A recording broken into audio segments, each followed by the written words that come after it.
Hello from our final day camped on top of the Drakensberg escarpment. We're just getting packed up, as you can see, ready for a big hiking day. We're going down into the hills of Lesotho, down a route known as Yodeler's Cascades.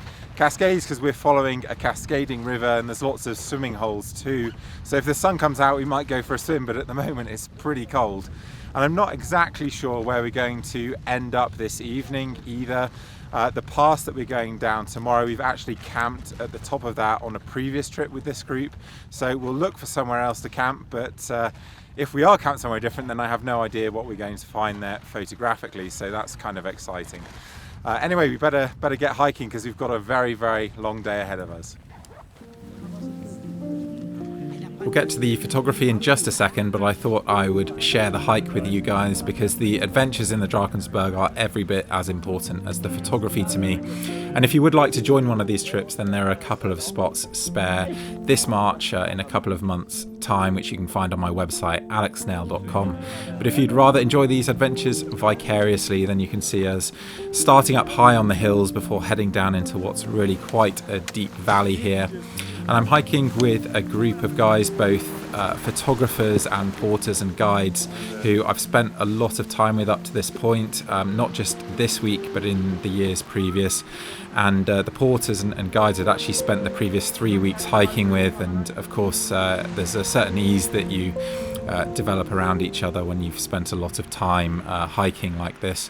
So it was a really amazing trip for me, and this was certainly the best day. Here we're hiking through some heather which smelt of a rich honey, which I can still imagine now actually, and then down to these Basotho settlements, who are mostly teenage boys looking after their families' livestock of sheep and cows mostly.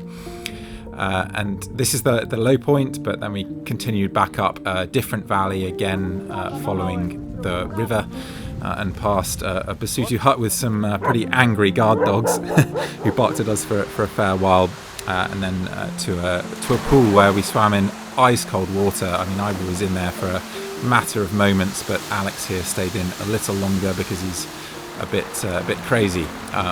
But we did have more hiking to do, and we were increasingly tired, of course, as the day went on. And I'd hoped that we could camp at the escarpment edge, which you can actually just see in the distance there. But it had clouded over and we couldn't see the views, and there didn't really seem to be anywhere suitable to camp when we got there, which was a bit of a shame because it meant that we'd have to continue on to a familiar camp spot, but it also meant we had to go up another massive hill right at the end of the day, and you can see some pretty tired legs here. But because of the cloud, we could spend the afternoon more or less relaxing, and we had a long and slow dinner at the head of a pass that we would be heading down the following day, so the campsite was pretty convenient from that perspective, and I planned instead to call the evening a write-off and then head out for sunrise to a new location the following morning where we're going to pick it up.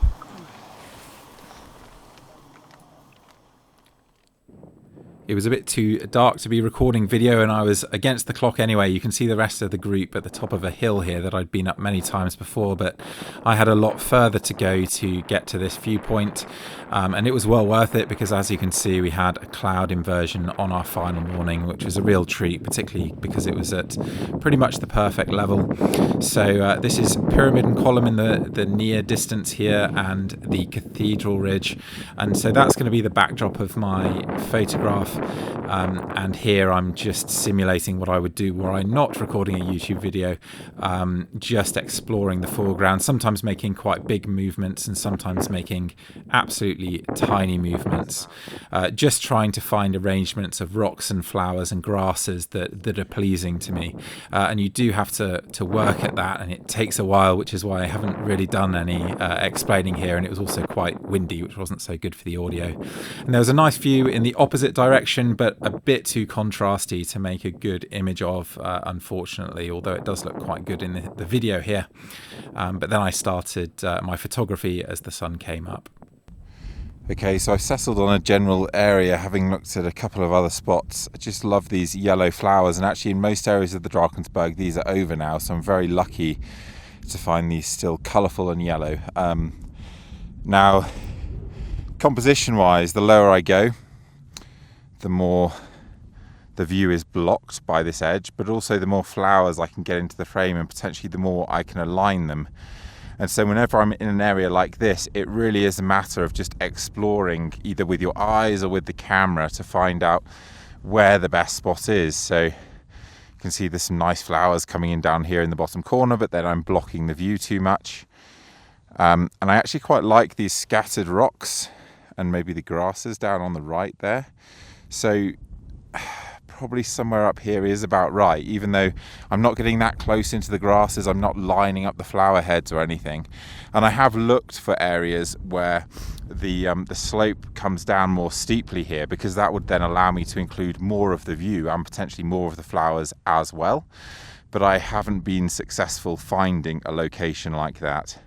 And actually, as I come out here and I'm noticing that tuft of grass on the right, and maybe I'm thinking actually when I go to a 2x3 frame I can get a bit more foreground in still, though maybe this is the right ratio. Yeah, I think I'm going to end up somewhere here. Those grasses in the bottom left, you see those flapping in the wind? Maybe they're slightly annoying, but then if I get those out, then that's puts the rocks on the edge of the frame. So all these tiny considerations really make a difference to me. Probably can't include those on the bottom right though, so come up here, and I think this now is where I'm going to take the image. The sun rises so fast and the light changes so fast in the Drakensberg that if you're going to get that peak moment of light at sunrise, you do have to be prepared with your composition, because you're only going to get one shot at it really. So this is in the moment just before the sun broke the horizon, and actually the light is fairly colour neutral at this point. There's some nice colour in the sky, the belt of Venus up there, but otherwise it's a little devoid of colour. But of course that was just about to change. I'm not going to swing the camera around, but you can see the most gorgeous red light on the foreground now from that sunrise. I think it just needs to be a little bit stronger on the ridges behind, but that'll be a matter of a minute. So I'm going to switch to taking another photo. I'm incredibly pleased with how this image came out. The conditions are obviously as good as they get really, with that cloud inversion at the perfect level and some lovely soft warm light. Even the sky is picking up plenty of colour, and there's some nice colour transitions. And this is probably the best image that I have of the pyramid and column and the cathedral ridge, and in fact you can even see all the way to the eastern buttress of the amphitheatre there in the distance. And most of all, I'm happy with how I handled the foreground actually, because it was very chaotic, but I love this combination of grasses and flowers and rocks all scattered in a fairly pleasing way in the foreground. Being critical, maybe that patch of gravel on the left isn't ideal, but it does at least help to bring out some of those flowers even more. So that was a great moment to be photographing, and just 2 minutes and 40 seconds later, this is what the light looked like, much harsher. So you did have to be fast, because certainly this image has much warmer, sweeter, softer light that I think really sets it off. Well, what a way to finish almost a month out here hiking in the Drakensberg. I ran 2 commercial workshop tours and then this trip for friends, which has allowed me to vlog a lot more. But almost every morning we've had amazing conditions. That's on all 3 trips, and we've had plenty of nice sunsets as well. So it's just an amazing privilege to be out here for such a long period of time, making good friends, spending some time with Z, my guide, who is just a bundle of laughs. And it really is a joy of my job to come out here and photograph these places. Anyway, we've got a big hike ahead of us, so even though the light's still pretty good, I'm going to start heading back to camp, so I'm not holding up the group, and then we're going to be walking down into that cloud inversion, down to the hotel, and down for some much needed beers.